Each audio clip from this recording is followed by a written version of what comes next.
Em uma pequena vila costeira no norte da Escócia, existe um farol que, por quase 30 anos, não emitiu um único feixe de luz. O que torna o local inquietante não é o abandono, mas o que os registros oficiais das autoridades marítimas descrevem como uma anomalia de navegação recorrente.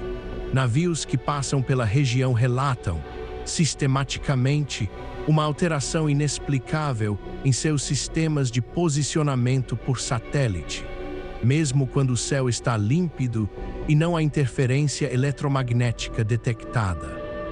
O que começa como um erro de leitura em um painel de controle acaba revelando algo muito mais profundo sobre como a geografia de lugares esquecidos pode esconder segredos que a tecnologia moderna ainda não consegue decifrar ou, talvez, sequer reconhecer.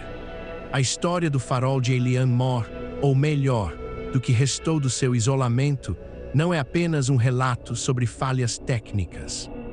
É um estudo de caso sobre como a persistência de um fenômeno em um ponto geográfico específico pode desafiar a lógica que usamos para navegar no mundo físico. Quando observamos os diários de bordo de embarcações que cruzaram essas águas nas últimas décadas, notamos um padrão: a falha não ocorre em momentos de tempestade ou instabilidade atmosférica, mas em condições de calmaria absoluta, quando o mar parece um espelho. É nesse silêncio que o comportamento das bússolas e dos sistemas digitais começa a oscilar, como se estivessem tentando compensar uma força que não está ali, ou ignorando uma presença que não deveria ocupar aquele espaço. Para entender por que isso desafia explicações simples, precisamos olhar para a estrutura do solo sob o farol. Não estamos falando de um terreno comum. A península onde a estrutura foi erguida é composta por uma formação rochosa de densidade atípica, rica em depósitos de minerais ferrosos, que, segundo geólogos, deveriam causar apenas uma interferência estática previsível. No entanto, os dados coletados por pesquisadores independentes nos últimos 5 anos sugerem que essa interferência não é estática. Ela pulsa.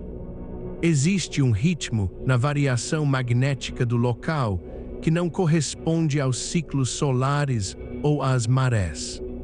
É como se a própria rocha estivesse operando como um catalisador para uma anomalia que só se manifesta sob condições de pressão atmosférica muito específicas. Muitos tentam classificar isso como um erro humano ou uma falha de manutenção de equipamentos antigos, mas essa interpretação ignora o fato de que a anomalia persiste mesmo quando os navios desligam seus sistemas de navegação automática e passam a usar navegação visual. O relato recorrente é de uma sensação de desorientação espacial, onde o horizonte parece se curvar de maneira incorreta, desafiando a percepção de profundidade dos navegantes. Não é que o navio esteja fora de rota, é que o ambiente ao redor parece não se alinhar com o que os mapas deveriam mostrar. Esse fenômeno de desorientação, que os marinheiros chamam de vertigem do horizonte, levanta uma questão central: será que o erro está nos instrumentos?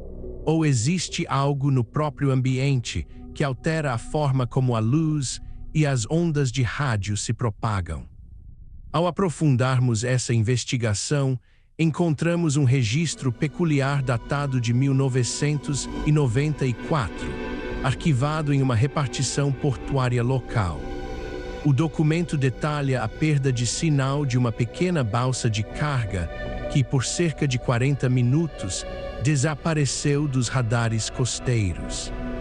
Quando o contato foi restabelecido, o capitão não relatou nenhuma falha mecânica, mas sim uma mudança drástica na cor da água ao redor do casco, algo que ele descreveu como uma iridescência metálica que desapareceu assim que o motor foi colocado em ponto morto.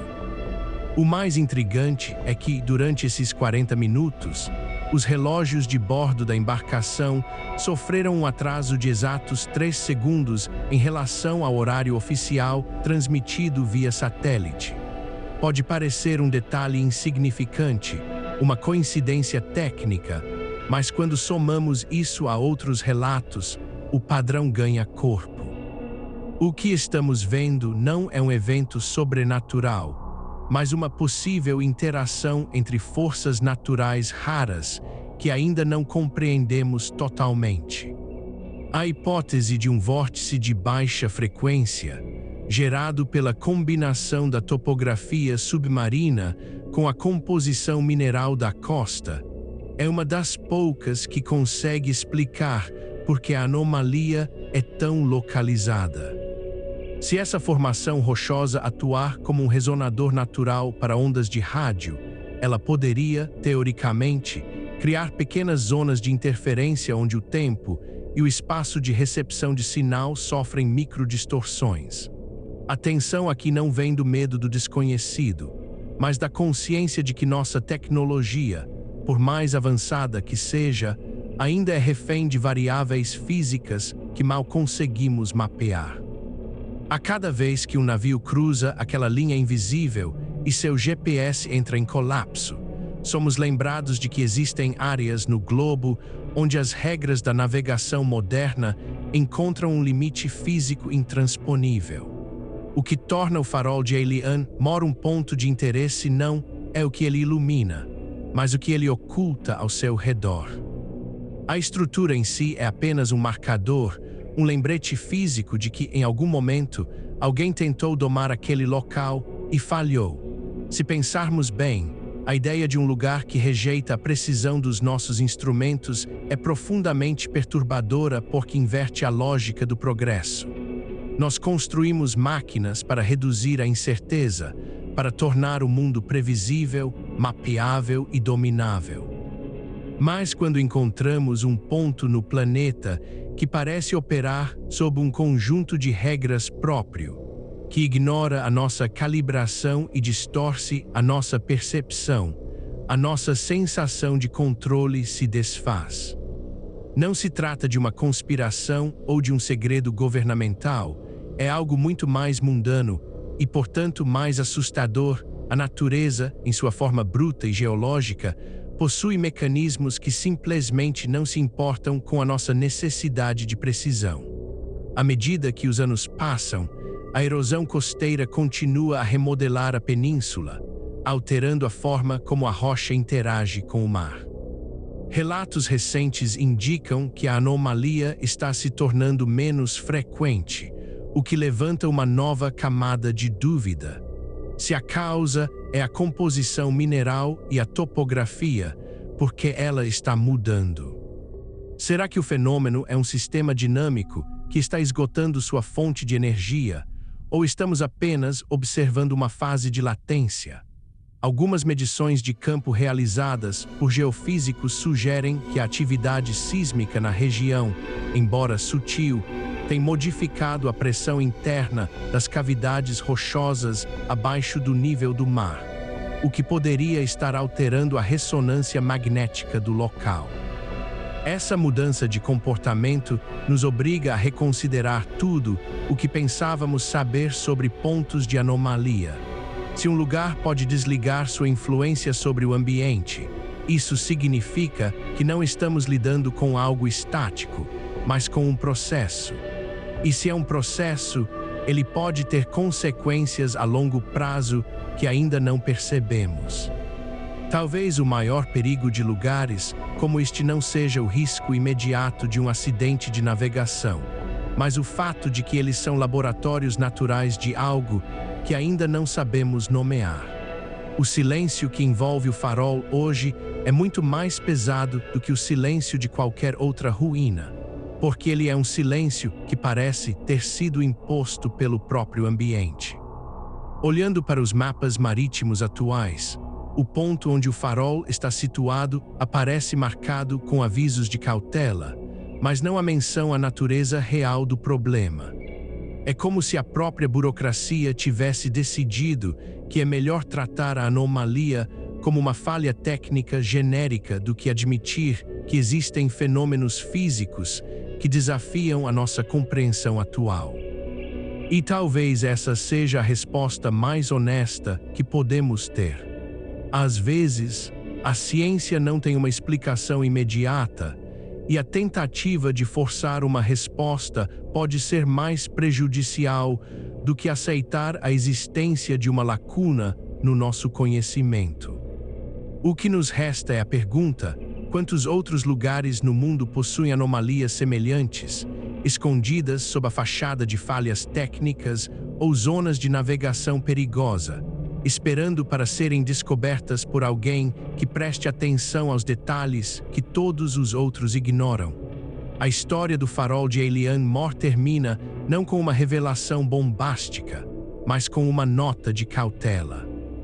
O mundo é muito maior e muito mais estranho do que a nossa capacidade de medi-lo, e a persistência de certas anomalias é a prova constante de que, por mais que tentemos, a realidade sempre encontrará uma maneira de escapar da lógica que tentamos impor sobre ela. Quando você olha para uma paisagem, o que você vê? Você vê apenas o que está na superfície, ou você reconhece que, logo abaixo de seus pés, forças invisíveis podem estar moldando o que você percebe como real? Talvez a lição mais inquietante de toda essa investigação seja perceber que a nossa compreensão do mundo físico é apenas uma camada superficial. E que em lugares esquecidos, onde ninguém mais olha, a realidade ainda tem o poder de se comportar de maneiras que desafiam tudo o que aprendemos ser impossível. O farol continua lá, imóvel, observando um mar que, de tempos em tempos, decide nos lembrar de que não somos os donos da verdade, nem os mestres do espaço que ocupamos. É enquanto a erosão continuar seu trabalho, continuaremos a nos perguntar o que exatamente foi que, por um breve momento, conseguiu dobrar as regras do nosso mundo.